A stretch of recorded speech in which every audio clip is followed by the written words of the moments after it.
For more on Donald Trump's efforts to take over Greenland, let's bring in Jens Wendel-Hansen. He's a researcher on Danish-Greenlandic relations at Aarhus University in Denmark, and he joins us from Copenhagen. Jens, welcome to the program. I don't even know where to begin. Let's start with Donald Trump's fixation, if you will, to take over Greenland for what he says are U.S. national security concerns. Then he's threatened tariffs on European countries that get in his way of that mission. Now he seems to be equating all of this to the fact that he never won the Nobel Peace Prize. How is all this playing out where you are in Denmark? It is incredibly hard to say.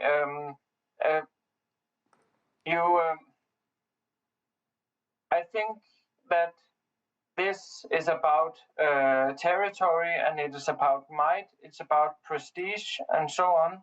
And in that, and you see that since every concession that the Danish government could make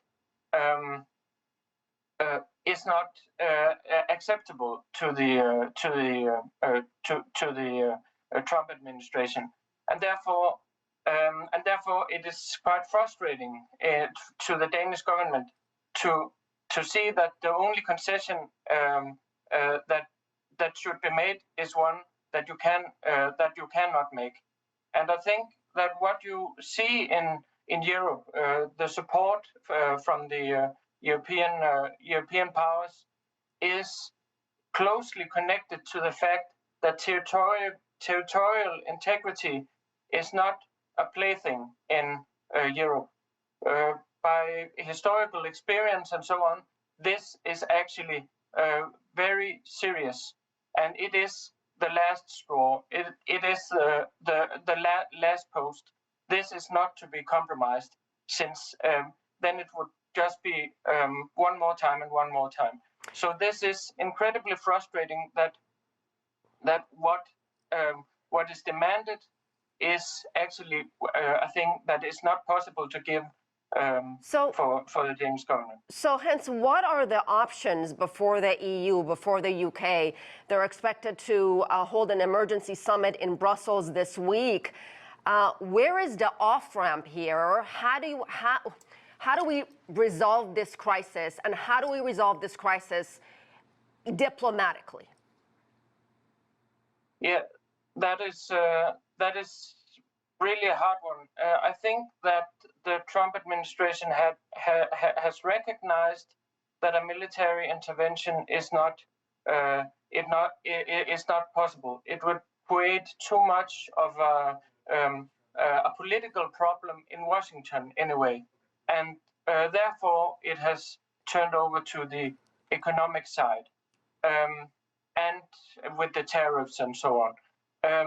How this is to be this escalated situation is to be off-ramped is really hard to see, because it is such an extreme case that a NATO country is threatening not another NATO country. Yeah, in this degree, dividing their lines. Well, let me ask you this. Europe clearly faces a difficult choice, a delicate balancing act here, Hans, because if they push back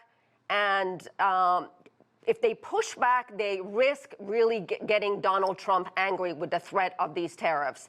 If they go soft, they risk emboldening Donald Trump, and all the flattery and all the appeasement we've seen every time a European leader comes to the White House, the smiles, the handshakes, the gifts, the flattery, that has not worked. And I guess my question to you is, moving forward, do you get the sense that the way the Europeans have been dealing with Donald Trump, are we going to see a repositioning or a shift? Because currently we are in this mess because of some of the decisions the Europeans have made by just not pushing hard enough. Yes, I think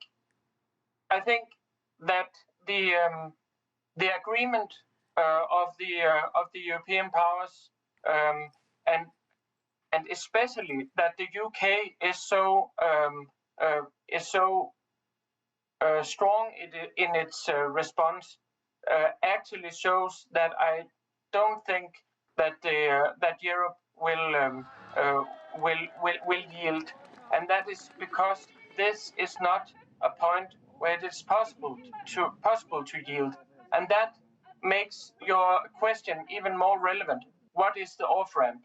And that is very, very hard to see. If I should guess, I would say that the pressure from Washington, from within Washington, from the Senate and the House of Representatives, is actually our strongest card in this, because there are made such a political pressure on Donald Trump, even from his own party. Yeah, pressure from his own party. In his own party, and I think that might